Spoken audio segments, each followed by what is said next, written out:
பால் மீன் சொதி இலகுவாக எப்படி சமைப்பது என்பதை பார்ப்போம். அதுக்கு நான் முதல்ல எடுத்துக்கொள்வது மீன் உண்டு, பெரிய வெங்காயம், வெள்ளைப்பூடு,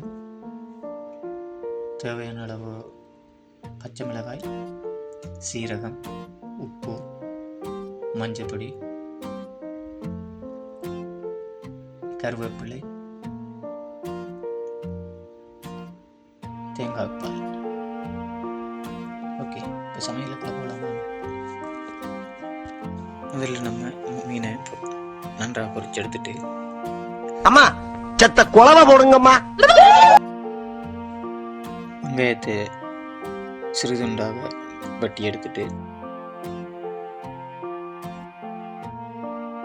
அதை கூடவே பச்சை மிளகாயையும் வெட்டி வைப்போம்.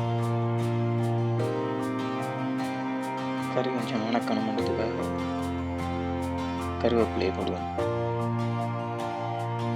கூடவே தக்காளியை வெட்டி எடுப்போம். வெங்காயத்தை போட்டு பச்சை மிளகாய் வெள்ளைப்பூடு எல்லாம் போட்டு நல்லா கிளறி விட்டுட்டு மஞ்சள் தூள், சீரகம் எல்லாம் போட்டு மிக்ஸ் பண்ணி விடுவோம். அதுக்கப்புறம் மணத்துக்கு கருவேப்பிலையை போடுவோம்.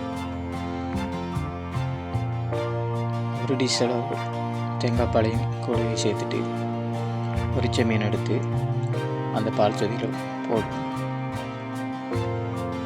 பால் சொதியில் போட்டு ஒரு 10 நிமிஷம் வரை நன்றாக கொதிக்கும் வரை கொஞ்சம் நெருப்பை கொஞ்சம் குறைச்சி வச்சுட்டு எடுத்து பார்த்தால் பால் சொதி ரெடி. ஏதோ சாப்பாடுக்கு ரெடி.